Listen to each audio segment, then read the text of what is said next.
How do I recover from verbal abuse? This is the Road to Happiness podcast. We're your hosts, Josh and Cassie Spurlock. And today we're going to be answering your questions that you submitted. We want to thank our sponsor, My Counselor Online, leading provider in Christian counseling. So, how do you recover from verbal abuse? This is a tough topic. This is some serious emotional deep things that you're navigating, and it's really hard. And you want people in your circle that are going to walk in that tough space with you. That's the first thing that I'm thinking, is that you need somebody safe, somebody you can trust, somebody you can openly process these things with. Do you have these safe people in your life?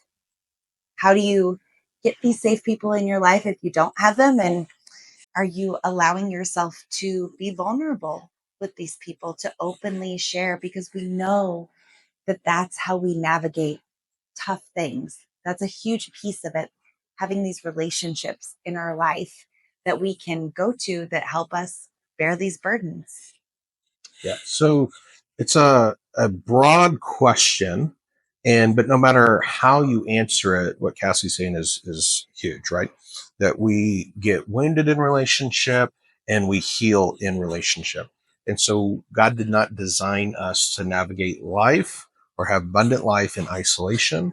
And we can't recover and we can't heal from the things that are creating difficulty or pain in our life without allowing others to bear those burdens with us. So we need our sage circle. We need our iron sharpeners. We need those peers that we can do life together with and that can support us. Those sages that are just mentors who, in one or more areas of life, are a little bit more mature than we are, that can join with us and help us process through and install in us things that are missing. Yeah. That we can't give what we don't have, and we can't get from others things that they don't have. Yeah. And so we need those mature mentors that have some things that we don't, in order to equip us with what we're missing. So let's get into the verbal abuse a little bit. So the question is a little bit vague. We don't know if the verbal abuse is like childhood growing up, or if it's an adult kind of relationship or marital relationship. Like, there's a lot of different contexts where verbal abuse can take place. But it's likely, I'm going to infer some things, that there's been verbal abuse in multiple different categories, very possibly. And I say that because when we experience or witness verbal abuse in our developmental years, we get accustomed to it. It doesn't strike us as weird or as odd. Because it was our normal. Yeah, we've seen it, and so we tolerate it in ways that we don't. And when a person is part of the recovery process from verbal abuse, is actually having to recognize what allowed the verbal abuse to be possible in the first place. And typically that's underdevelopment in the independence domain, like this capacity domain of independence and reality. Because if you are healthy and strong, if you are mature in your independence domain and in your reality domain, you don't tolerate verbal abuse.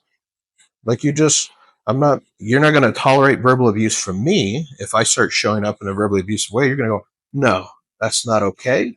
You don't get to talk to me that way. And I will not be a part of a relationship where somebody speaks to me and treats me that way. And you have boundaries, and you assert yourself, and you stand up assertively against that. And the verbal abuse just doesn't happen and continue.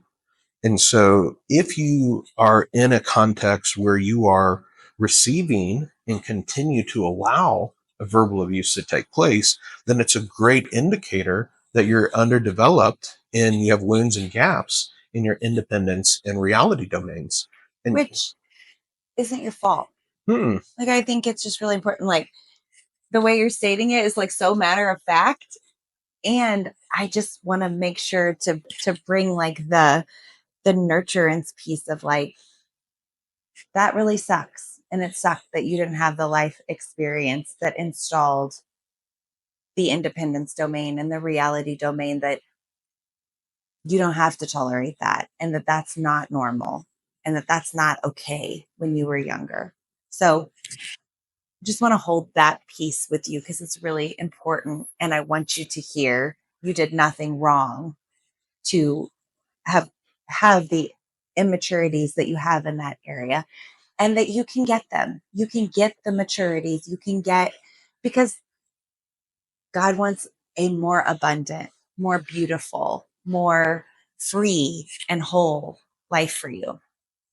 And the tricky and unfair and empowering thing, we can combine that. Tricky, unfair. It feels so normal for like all the things that we talk about. But also empowering thing is, while it's not your fault, it is your responsibility. Yeah. Nobody can recover for you. Nobody Yes. can heal these wounds, fill these gaps, and have the transforming experiences for you. That you have to take responsibility. You have to take ownership for the wounds and the gaps that are part of your story, and lean into the things that will bring healing and transformation in those places. Yeah. And not your responsibility, or it is your responsibility, and it's also your opportunity. Right. Like, you can do it. You have the power to do it. And no one can stop you. We can get in this powerless place or this victim place where we feel like, oh, my experiences of life, have left me wounded in ways that, have led to me being in relational contexts that are abusive or damaging, and it's out of my hands, it's out of my control, and I'm just kind of stuck in this place. But God has a redemptive story for you. Yeah. That your past, no matter distant past or recent past, is not the last chapter in your life.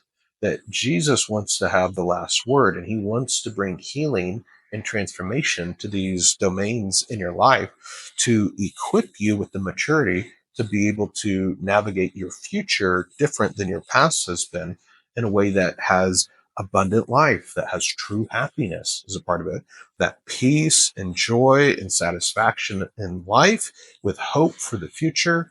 Like, this is the abundant life that Jesus came for you to have. And I have this belief that maybe in your past seasons, you couldn't do anything about it because you weren't ready. You didn't have the life circumstances or maturity. But right now, you're hearing this. And I believe that God is allowing you to hear it, that he's allowing you to be in a season that he's ready for you to experience the next level, and that you're ready.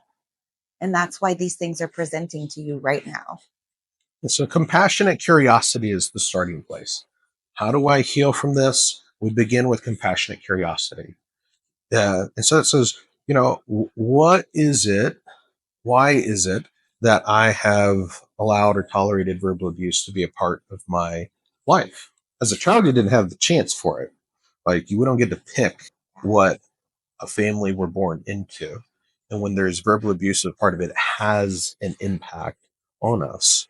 But when that carries forward in adulthood with immature habits, where we people please, or we make excuse for, or we make allowance for others to treat us poorly, that those are the immature habits that grow out of those wounds and gaps in our developmental experiences.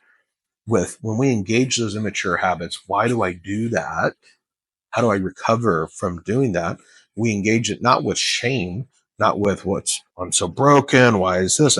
Like, that's what the enemy wants to do. He's the condemner of the saints. Yeah, with shame to keep us trapped. But when we engage with compassionate curiosity, like we would somebody we love and cherish, a friend, somebody we really care about, and try to have understanding about our story and the experiences of life that either happened, things that shouldn't have happened that did happen, that created wounds, or things that should not or should have happened that didn't happen, that left gaps in our story, in our development, and we get curious about those things, then we can lean in with our community in those iron sharpeners, those sage circles, those people that can be a part of our healing journey, and they can help provide what it is we need to heal, and they can install into us the strength and the courage and the independence and the reality that will enable us to navigate our future relationships in life from a very different place as we mature into our true self, who Jesus designed us to be. And Jesus did not design you to be a person who gets treated with disrespect or who tolerates verbal abuse. Like, that's not the abundant life that he created you for. So as you mature into your true self, you no longer are a person that allows that to be a part of your world, and you have a different future because of it. And that's very hopeful. And I'm excited for you. Like, this is a hopeful opportunity. You're asking the right questions.